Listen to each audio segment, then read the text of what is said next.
पहा नवीन एपिसोड्स एकदम add free.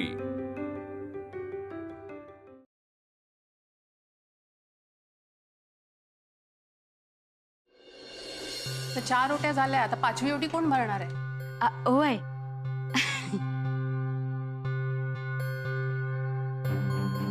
Radha का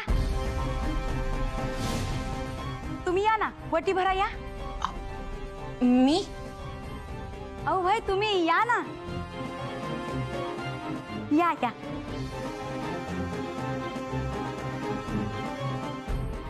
नाही ठीक आहे। अहो या या, तुम्ही बरा वटी या बरं।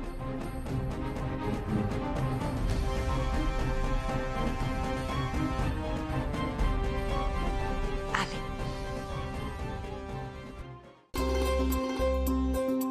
या या घ्या।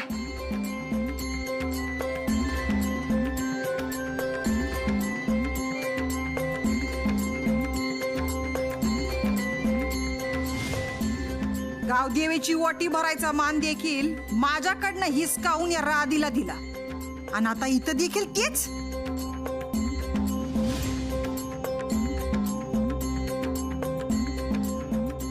थांबा सुधा वहिनी,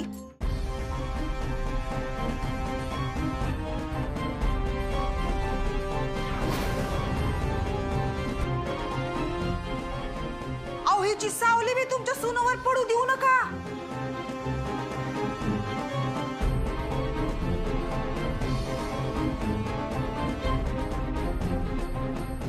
ही बाई जाईल तिथं मुद्दाम तमाशा करते। थांब, सरपंच आल्यात, ते बघतील आता तिच्याकडे। अहो काय झालं, भरू द्या की वटी यांना। अहो हिने जर तुमच्या सुनेची वटी भरली तर तुमच्या सुनेला पोरगीच होईल। हिला 3 लेकीच आहे। म्हणून तर राधाक्काला नवऱ्याने टाकलंय। हा बरोबर आहे।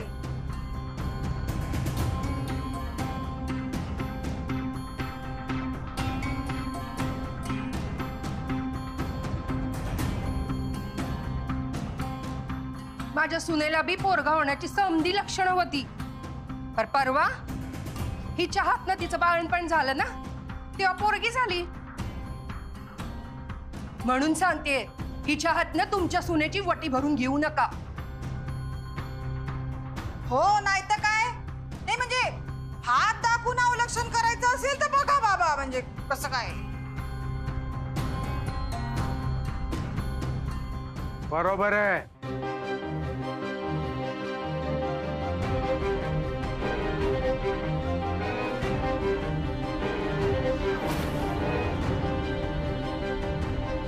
तुम्ही माझ्या सुनेची वटी भरायची नाही।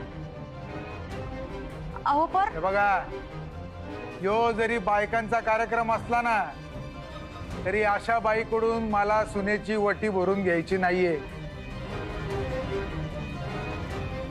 आणि काय हो, वटी भरायला गावात काय बायकांचा दुष्काळ पडलाय का? उगा ईशाची परीक्षा घ्यायची नाहीये आपल्यासनी।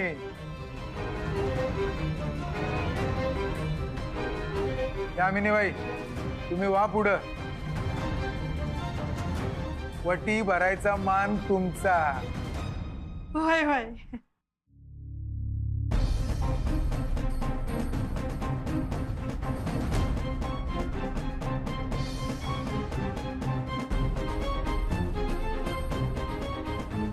द्या वहिनी।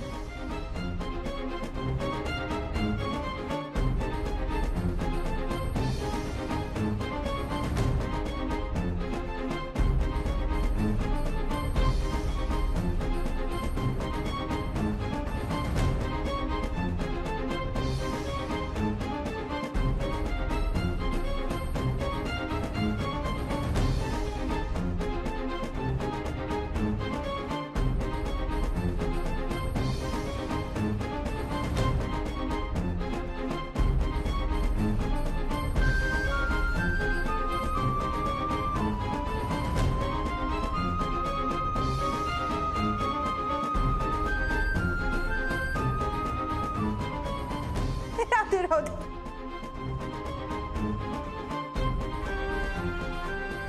आखे काय ग झालंय? उत्सवाच्या टायमाला मोठ्या तोऱ्यात देवी आईची वाटी भरलेलीस ना?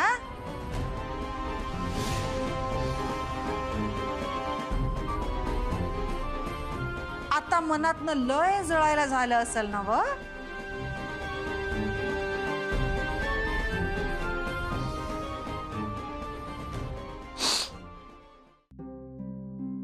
नाही,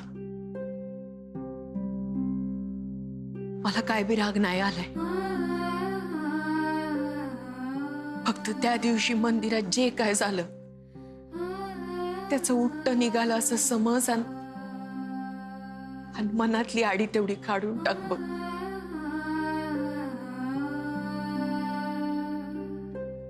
आणि काय हो, या राधाकाला केटरर म्हणून बोलवलंय ना, मग तिला वट्टीचा मान द्यायचं मनात तरी कसं आलं तुमच्या?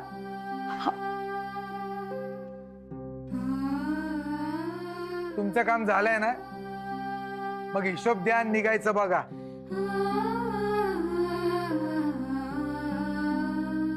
असं कसं निघतील? सगळ्यांच्या खासगी गोष्टीत नाक खुपसायची सवय आहे असनी. कुणाचं चांगलं चाललेलं बी बघवत नाही अण्णा. नाही हो, असं नाही आहे. एखाद्याचं चांगलं झालेलं कुणाला बघवत नाही हे अख्ख्या गावाला माहितीये.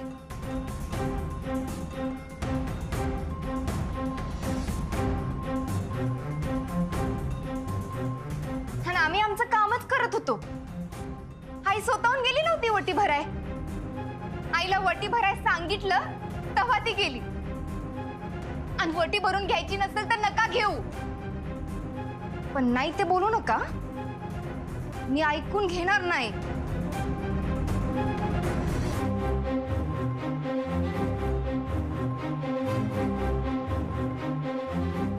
झाकली मूठ झाकलीच राहू द्या, नाही तर लई वांदे होतील, नाही का?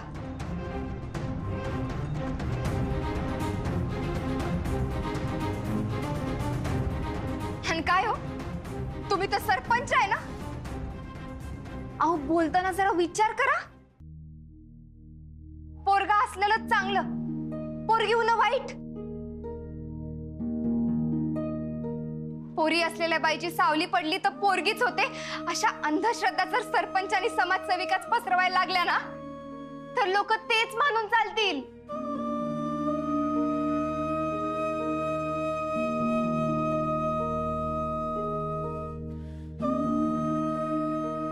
मुन्नू, निघायचंय आपल्याला.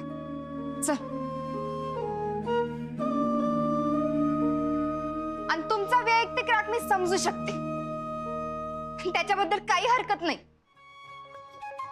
माझ्या आईला मान दिला नाही त्याच्याबद्दल पण काही हरकत नाही. पण अपमान करायची चूक एकदा केली, परत करू नका.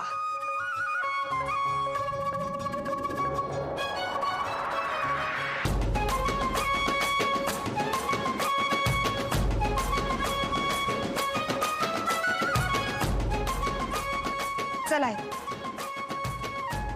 चल.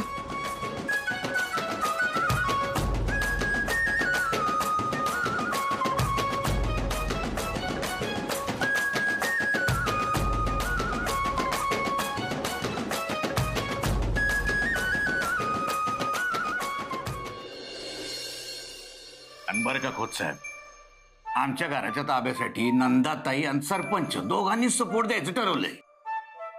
आता या कामी तुमची बी साथ लाभली म्हणजे कसं.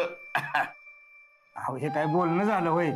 मी तुमच्या संघच आहे, पण त्या शिंदे सराचं काय? ते राधाकाचीच बाजू घेणार.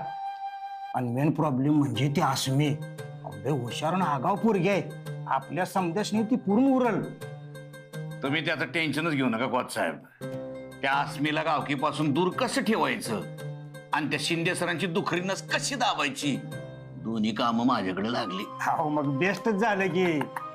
पण गावकीसाठी 5वा गावाबाहेरचा प्रतिष्ठित पंच लागतोय. तो कोण असेल? निर्मला मॅडम. हा, निर्मला मॅडम काय सांगता? अहो, त्या तर कोणाचंच ऐकत नाहीत.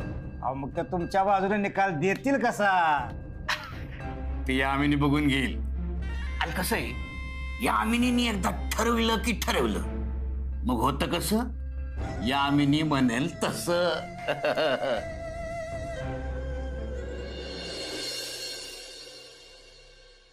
हे घ्या, गरम आहे. यो चमचा. हा, सावकाश.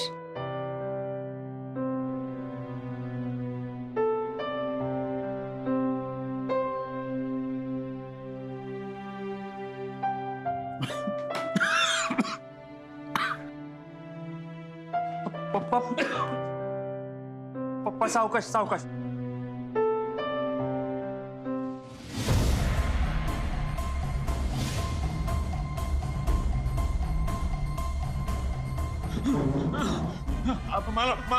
मला मारणार त्यांचा माणूस मला निशांत आहे आपला. निशान माझा मुलगा येतो नाही माझा मुलगा निशान पुण्याला शिकायला पुण्याला. नाही त्यांचा माणूस आहे, मला मारायला आलाय. मला नाही मारत किंवा शांत व्हा, काही होत नाही. तुला 1000 वेळा सांगितलं यांच्या पुढ्यात येत जाऊ नकोस म्हणून. त्यांना त्रास होतो तरी बी येतोस त्यांच्या पुढं. अगं मम्मी तू जा तिकडं. तुम्ही बस शांत व्हा. बस शांत व्हा. हे पाणी घ्या, पाणी.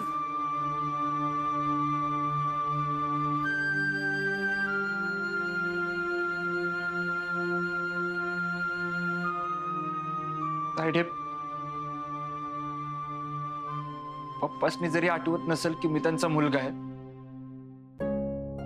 पण मी कसं विसरू की ते माझे वडील आहेत.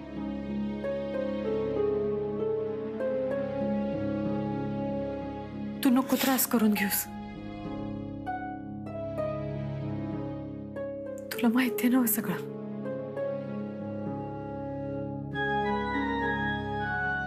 एवढ्या क्षुल्लक कारणावरून हळवं व्हायची गरज नाही. कामाकडे बी लक्ष दे जरा. त्या वाडकरांनी आपल्याला पैसे दिले नाहीत अजून, तरी बी आपल्या जमिनीवर स्वतःच्या नावाचा बोर्ड लावलाय. ची अवकात दाखवायला पाहिजे त्याला. चल, आपल्याला जायला पाहिजे. नाही, काय गरज नाही. एवढ्या क्षुल्लक गोष्टीसाठी तू यायची काय गरज नाही. मी बघतो.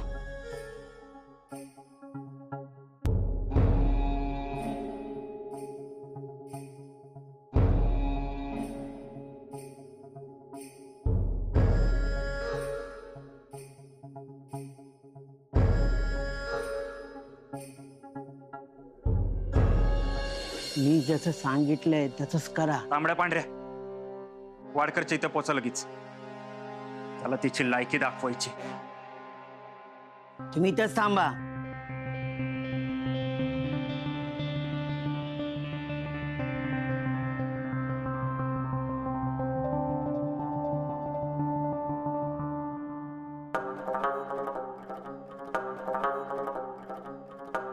मॅडम बोलवलंय.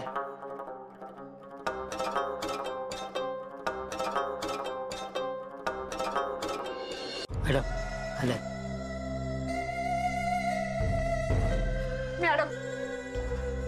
मॅडम माझी मदत करा मॅडम. भुई गावात माझ्यासारख्या गरीब सवासनीवर गेले अनेक वर्ष अन्याय होतोय. आवाज कोणी वाली नाही मॅडम. आता स्वतःचा हक्काचं घर असून मी आम्हाला भाड्याच्या घरात लावावं लागतंय मॅडम. मॅडम मदत करा. बर तू शांत हो. बिसे, पाणी द्या ह्यांना. नाही पाणी नको मला. बर बिसे, तुम्ही बाहेर जा, मी बोलते. उठ. अगं बाई उठ. बस रडू नको, शांत हो. मॅडम मला तुम्हीच न्याय मिळवून देऊ शकता. माझं घर तुम्हीच मला परत मिळवून देऊ शकताय. हे बघ, तुझी बाजू योग्य वाटली तर तुला नक्की न्याय मिळेल. पण जरा शांतपणे सांगशील का काय झालंय? कोण आहेस तू? कुणी अन्याय केलाय तुझ्यावर? मी यामिनी. भुईगावच्या गोपीनाथ पाटलांची बायको. नमस्कार. मी राधाक्का. भुई गावात एक छोटीशी खानावळ चालवत्या. गोपीनाथ पाटलाची बायको?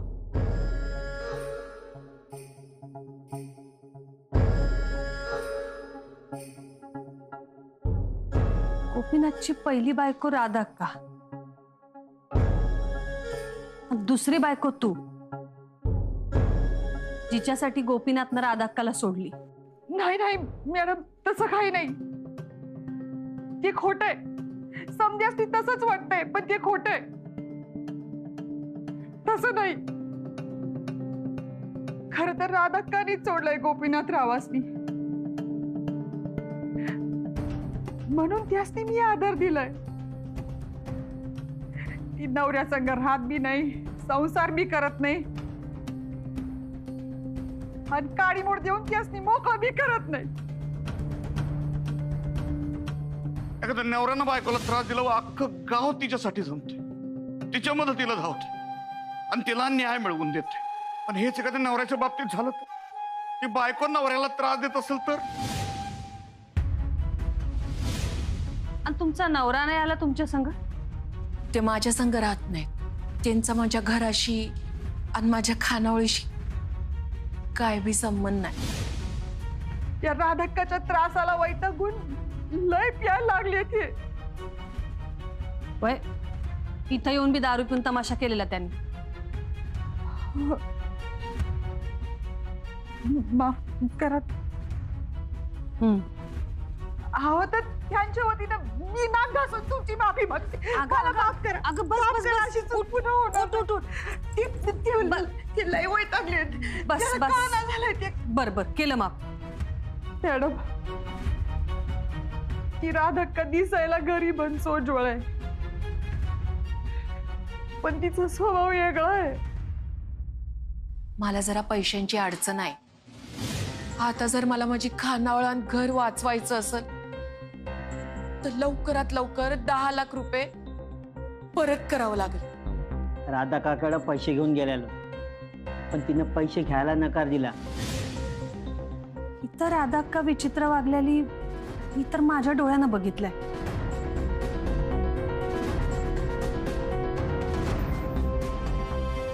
माझा अपमान करायची, माझं नुकसान करायची एक संधी सोडत नाही ही राधाक्का. माग देवीच्या उत्सवात महाप्रसादाचं कंत्राट मला मिळालेलं. देवीचं काम म्हणून पदरमोड करून भक्तिभावानं समध्या गावासाठी मी जेवण बनवले आले, पण ते पण तिला बघवलं नाही. देवळातल्या ट्रस्टीसनी फितवलं आणि ते कंत्राट माझ्याकडनं काढून घेतलं. तुमच्याकडून देवीच्या प्रसादाचा आणि देवीच्या ओटीचा मान आम्ही काढून घेतोय. राधाक्का, देवीची ओटी भरण्याचा मान तुमचाच आहे, तो तुमच्याकडनं कोणी काढून घेऊ शकत नाही. नंतर समजलं आमासनी हो समजा आमासनी त्रास द्यायचा डाव होता. म्हणजे महाप्रसाद तिने पोचवायचा हे आधीच ठरलं असणार ना मॅडम. नाहीतर एवढ्या कमी वेळात देवीचा महाप्रसाद हिने कसा बनवला?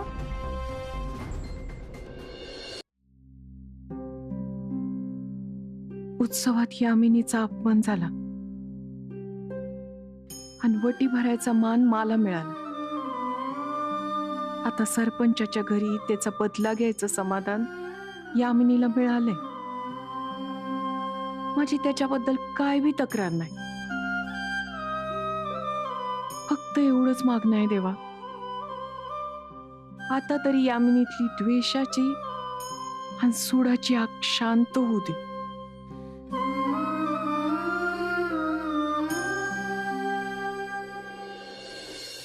असं झालं असेल तर तवा तुझ्यावर अन्याय झालाय नक्की,